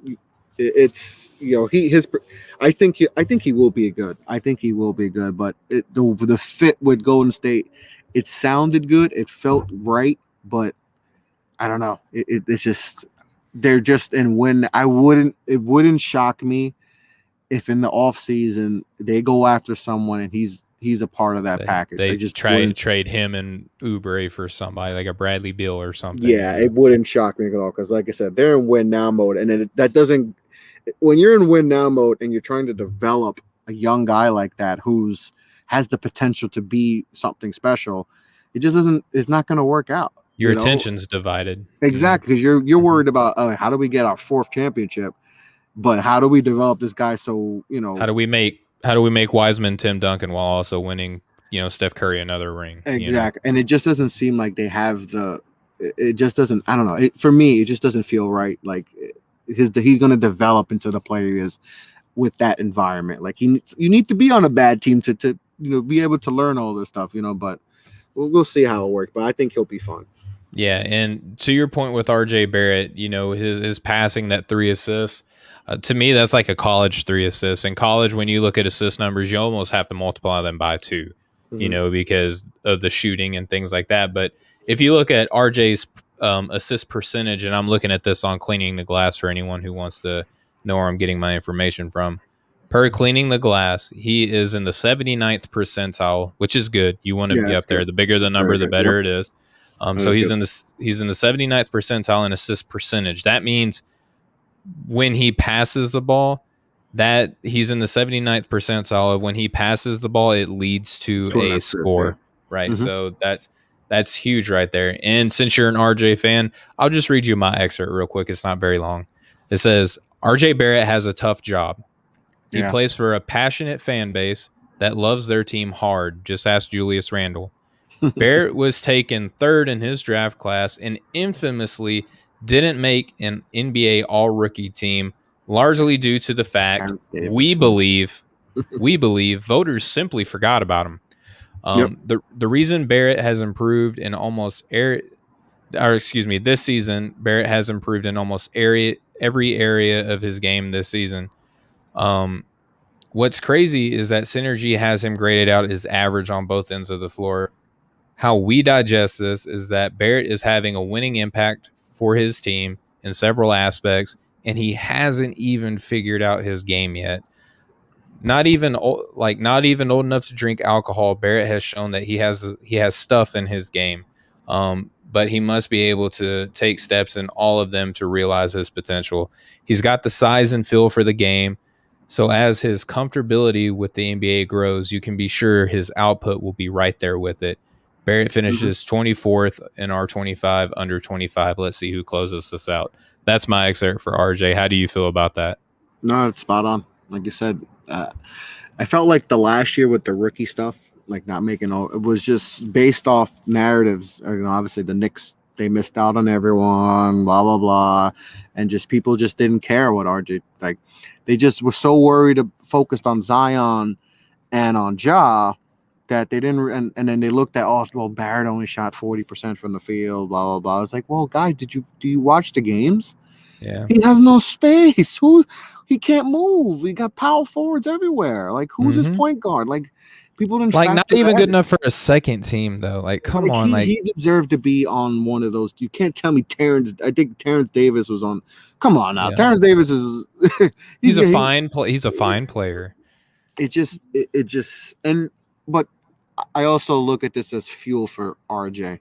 You know, he's kind of, you know, ever since, like, listen, this guy was the number one recruit a couple of years ago, and he was supposed to be the guy at Duke, right? It was supposed to be him and Cam, and then Zion comes out of nowhere. No one expected, even myself. I didn't even watch Zion's commitment. I thought he was going to Clemson. Out of nowhere, get the alerts, join the Brotherhood, he's going to Duke. So when you play with Zion, RJ could do everything possible. Zion's going to take the headlines, right? So everything Zion. So he's always been under the shadows of guys like that. And then going to New York is tough, right? As is, right? Now you got to go to New York when everyone was expecting to get the number one pick, to get Zion, right? Yep. To go get KD and Kyrie. So we get RJ Barrett, and people are like, and you're quote unquote stuck with RJ. And you're stuck with RJ, and then they just, the free agency was a mess. Bobby Portis, so just people are just clowning on you. So they're not even caring that, oh, who cares what RJ, whatever, like, and not realizing like he had to deal with a lot of crap on the court, and to me, it was silly to not have. He deserved to be in all. Like, I think he had 13 and a half, 14 points a game. To not even be a second team. Yeah, he deserved to be. I mean, Zion. Listen, you know how much I love Zion. I absolutely love Zion. I know, but this man played 24 games and was all rookie first team and all. I mean, you got RJ who's dealing with a lot of crap in New York and all that. Like, he should have deserved it just off the offseason they had to deal with. He was the one bright spot on this team. I mean, he was our one bright spot. Like, you have cult favorites on this Knicks team, like Frankie Smokes. Everyone loves Frankie Smokes and this is from a guy who isn't plugged into. I don't get the Frank Miller. I didn't get it on draft day, and I still don't get it. Frankie Smokes is a big deal there. The whole Kevin Knox, will he, won't he? Julius Randle, his first season as a Knick. He did not get a lot of positive attention. I'll just put it that way. I mean, the guy, a lot of Knicks fans who praise Julius Randle, right, say he's better than Chris Bosh, and I listen. I see it, like all the craziness of him having. Listen, I'm loving that he's had a great, of course, season to date, but the same people were saying he's garbage. He's, he should be traded. Trade this bum. Are the same people pray? It's just how Knicks world works. I never went to that extreme with Julius. Man. It's a tough. That's what I'm saying with RJ. He's coming into it's different. He's Canadian. He's so soft. Soft spoken and so humble. But when you come, he just looks like such a nice kid, man. Yeah, he's a good kid, good upbringing. Basketball. I mean, obviously, Steve Nash is his godfather. Like, basketball's in his genes, but New York is a different animal.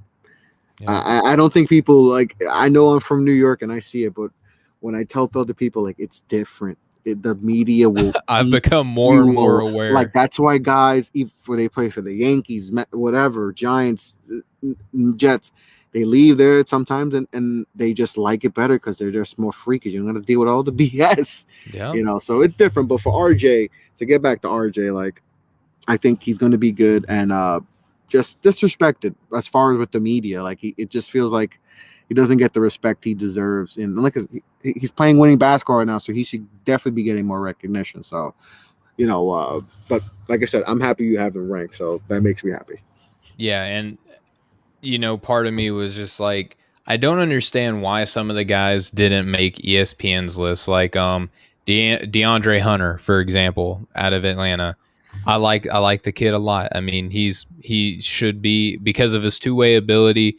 He's mirroring a lot of guys that we see who have been successful in the NBA lately, who have come in as defenders and then just keep adding to their offense. And the same reason why I have OG Anunoby on this list, who hit probably one of, if not the biggest shot in the bubble last season. Oh I yeah, mean, he both of these guys, I'm just like, I don't know how you can say that these are the players that everybody in the NBA is looking for, and they are progressing to the levels to where they're elite defenders and going to be, by the time they're finished growing their game, they're going to be great offensive players too. mm-hmm. I don't understand how ESPN left those two off the list. Didn't even mention them. Did they accumulate this with like a bunch of guys? Well, It's three dudes. I can it pull was it up for you real quick and get you it's I think it was what, Pelton.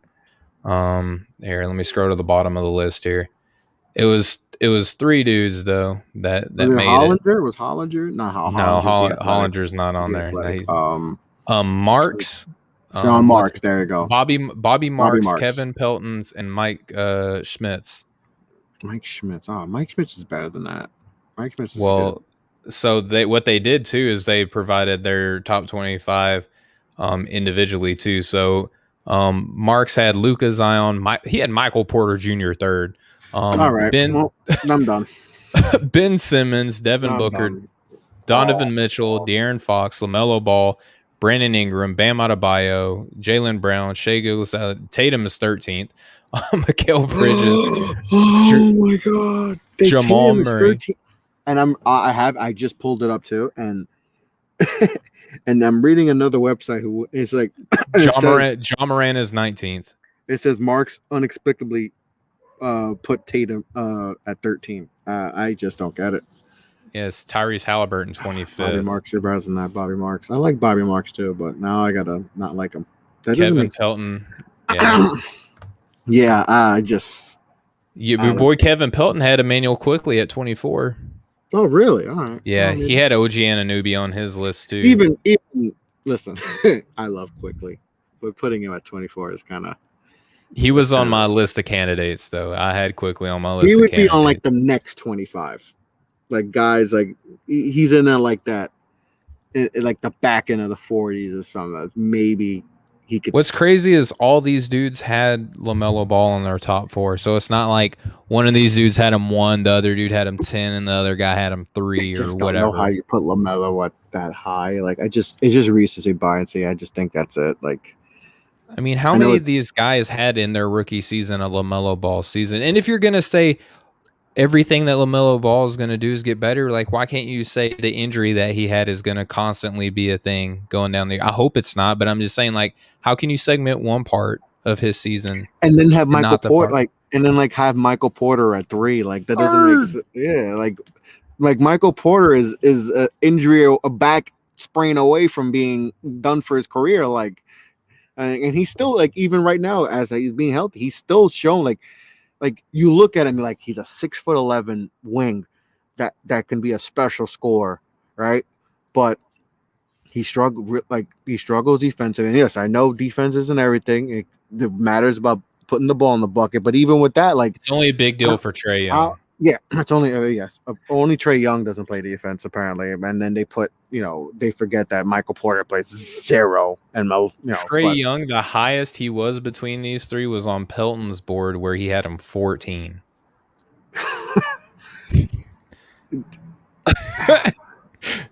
How Oh you my. how you have Trey Young, who's like we mentioned before, he's only in his 2.5 years into his NBA career, right? 2.5, like not 10, not he's 2.5 years in his, but yet have Michael Porter ahead of him. Like Trey Young's already shown that he's already a better, 25 point per game scored, almost 10 assists a game. No, Steven, just I don't know, man. sometimes I get that. Like I said before, I get they just want to create. Listen, I get it. Clicks create, controversy creates cash, right? Like Eric Bischoff used to say, controversy creates cash. So I get it. You have to do this to get people riled up so you can get clicks, and I get it. But Mhm. just like You just got to have doesn't. some sort of like, you have to be Especially when it's reputable. three guys. And Schmitz, I love Schmitz for he's one of the best at covering the draft. I always watch his stuff. Bobby Marks is smart with all his capology. The other guy I'm not too Kevin familiar with. Pelton. Kevin Pelton is Pelton. not I a think I he's not a probably bad analyst. I yeah, mean, I think I've read a few of his stuff, but the other two, they're better than that. They're better, especially Schmitz. Schmitz, this is what he does. He watches these guys. He's known these guys since high school and stuff. Like to have like I said, Trey Young. We talked about before. Trey Young disrespect is disgusting.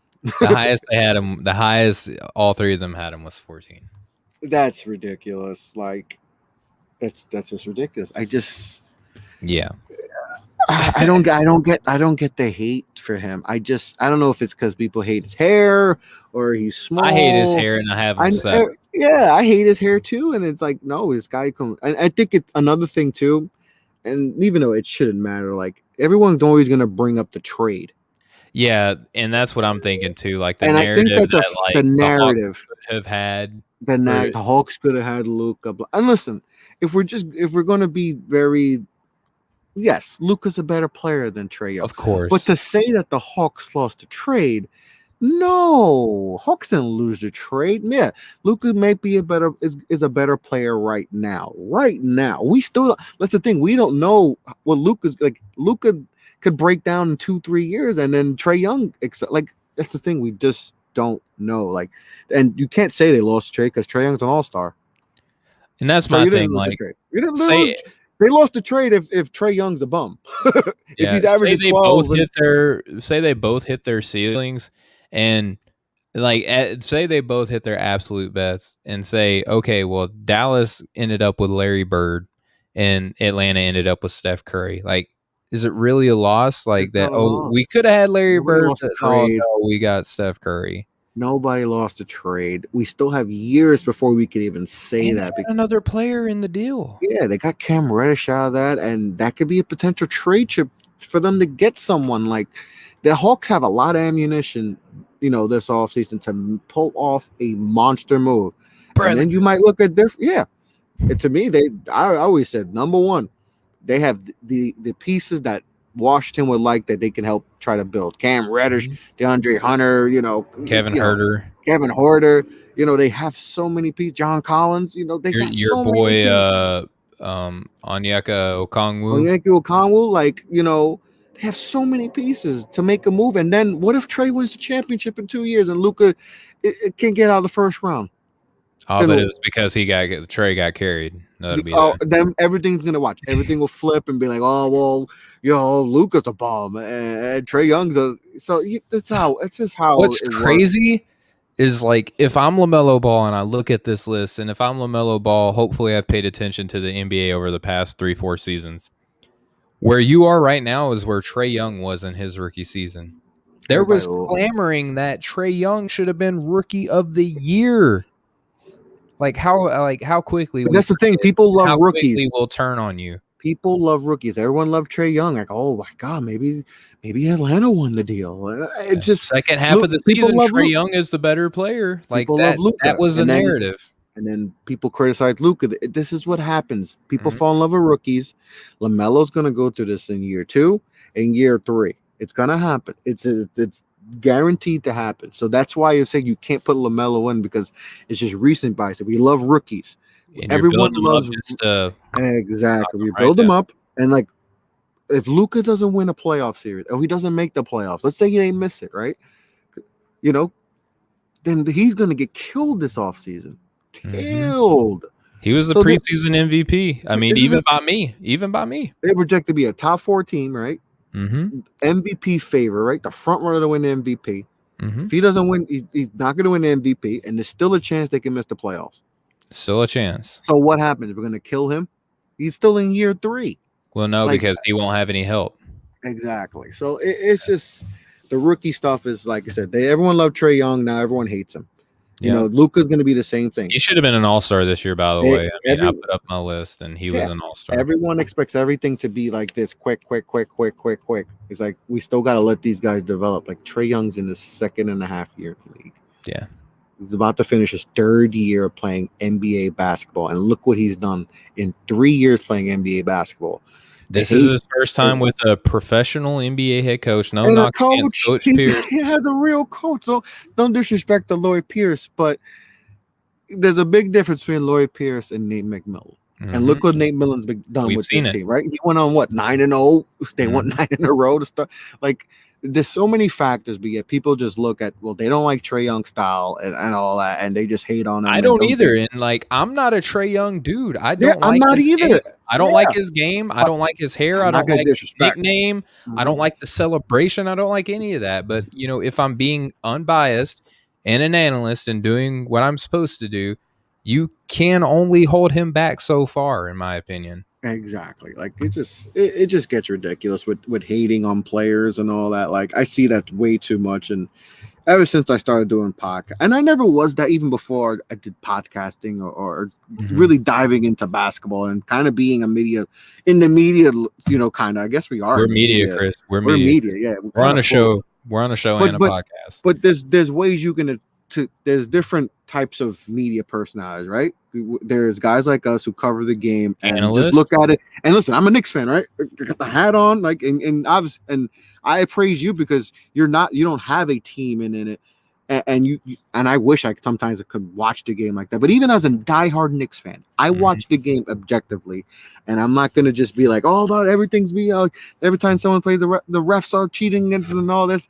I'm gonna look at them like, okay, all right. I understand, and like you just see some fans that just maybe my team is making mistakes, and I'm like, oh well, people are like, oh, we're blaming the refs on that game. They cost us the game. It's like, oh, well, if you watch the game in its entirety, we got calls that we got away with. It works both ways, right? And just hot takey and being all this, it's like, no, it's just watching the game objectively as a fan, enjoying the game of basketball, and bringing it to you. And giving you that perspective, but there's people who just like to go overboard. Well, Trae Young's, you've seen it. You see this player is better than that player. It's like, all right, you're just doing that just to get clicks and all that. Yep. It's just I never wanted to do. Yes, it may get me more followers being that way. I just never like doing it. It just I don't get it. But people hate players just to hate them.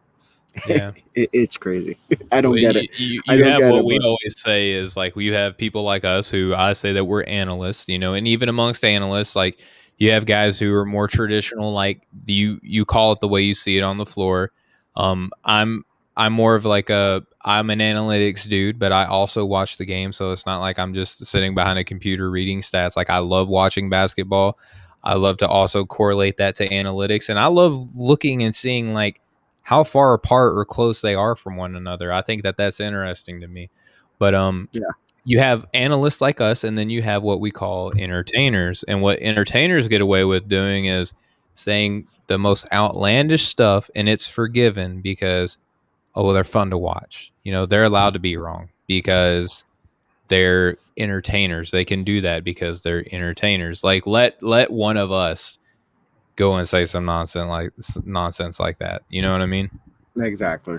But like you said, a lot of these analysts at these high profile networks and all that, and a lot of these accounts that have the players as their profile with different spicy. I always remember Spicy Porzingis. That's the one that always I think about. Just pull out garbage. Listen, everyone's entitled to it or whatever, but sometimes it's just. I don't get it. I just don't wake up in the morning and be like, you know what? I'm gonna say DeMar DeRozan's better than Michael Jordan. and wake up and be like, this is what I'm going to tweet out. And I want but to stir people, the pot. I want to stir the pot just to stir it and get my phone blown up because I said something outrageous. Like, Yeah. but hey, that's the world of basketball. People like doing that. But to me, you look at Trae Young and it's just like he's a baller. It may not be your style, and this is not my style. I don't, He's but there's a goofy lot. looking. I hate I don't get it. I hate Ice Tray as a nickname. I think Trey TL is much better than I Ice Tray. I hate Nick, the he doesn't have good rubbing your nicknames, shoulders. Yeah, like but you don't have to have a thing. Just be a good no, basketball just be player. a good That's a basketball thing. player. Exactly. Win basketball games, and you'll get all the names and all that. But the disrespect for Trae Young is to me, it's up there. I mean, LeBron is still number one. I mean, He gets of that course. LeBron, KD, but KD at least KD sometimes does it to himself. A Yeah, lot the of whole time. Michael Rappaport thing. Yeah. Talked about Like that. LeBron, a lot of people, and we can do this for freaking hours with LeBron Yeah. and all that. Like a lot of it is stuff that's not even on the court. It's all off the court nonsense that, political and all that. That's the hate for him. But and even like Space Jam, people getting on him with Space. It's like, do you realize Space Jam, the first one, wasn't that good? No, It's just a hold on, classic. Chris. Like you're my boss, but this is my show. Like first Space Jam is a good movie. No, I I love it. love it, but people are acting like it's like an Oscar film. It's like Yeah, it's a it's like Lion cartoon. King. Yeah, it's a cartoon, guys. Like yeah, let's relax. Like, yeah. but disrespecting of, I just can't disrespect players. Like we could criticize them on the court, right? But just Yeah. the disrespect guys. That's not hate. And No. heaven forbid you have a disagreement with somebody or I don't even bother Steven. It's no point because it turns into a whole big thing because you don't agree with someone. Like, why can't we have we disagree on a lot of things, right? Well, guess what? We can have a civil conversation. I'll tell you my points, why I think this is wrong or why you're wrong or why I'm right. You tell me, and then like, all right, I understand your point. I may not agree with it. We tip our hat at each other and then we move on. It's simple. We do it in the chat every day, right? You've seen the chat. We go hours, we're arguing, and at the end of the day, hey, who's going on what show? Yeah, all you right, coming on the show later? Yep. Exactly. And that's like I wish Twitter would be more like that, but it'll never be. So there's no point of arguing when I see someone come at me about something I say or on a show or a tweet or something.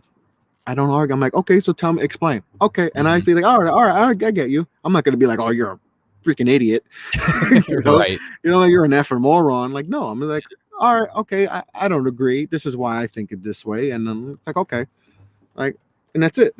I don't need to argue. I'm not arguing with people on social media. Like, that's just you're a big man, Chris. That's moronic. I got too many things to do to be arguing with people about takes and all that. Right on. Well, hey man, we're coming up on it. We're closing in on hour number 2 here on the pod. For everyone who's been watching and listening, thank you so much for tuning in. For all of y'all who came over from the Nothing But Net channel on Dash Radio, thank y'all for plugging in. Welcome to the Breaking the Game podcast. Please like, share, subscribe, rate, and review. 5 stars does a world of difference. I mean, just ask anybody who podcasts. But Chris, as always, dude, anytime that we do a lot of work together behind the camera, like it's nice to where we can like come and do something like this. Like this is fun. Like this is what I like to do. Everything else, it's necessary. We, stuff that we have to do to keep, off the ball chugging along the way that it has been. Mm-hmm. But love having you on the show, man. Yeah, it's always fun to hop on, people's shows and just talk. Cause sometimes trying to do your own show and then doing the network stuff and just trying to get this thing going and keep it, keep the train going is a lot. But sometimes it's just cool to sit back in the yard and just talk basketball and just have a good conversation. So like I said, thanks for having me on. It's always a pleasure. Man, absolutely. And again, before we go, I just want to let everyone know, get 20% off and free shipping with the code BTG at manscaped.com. That's 20% off with free shipping at manscaped.com and use code BTG. Unlock your confidence. And as always, use the right tools for the job with Manscaped.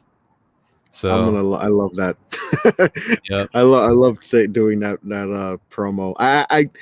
I had to just keep it on record and just put it in the shows when I do the podcast. Sometimes I just laugh doing it, so I'm like, all right, I'm just going to record one and I'm just going to add it into the shows because it's still hysterical doing those ad reads. It's still fun. But shout out to Manscaped though. Shout out to Manscaped, and let them know that we sent you. And Chris, man, it's been real. It's been fun. It's been real fun. And Yes, we'll catch up with you next time, man. And for everyone who's tuned in, thank you so much for the love and support. We'll catch up with you guys next time. Much love, everybody. Much love. Don't be racist. Don't be racist and wash your hands and wear a mask. There you go. Take care, guys. All right.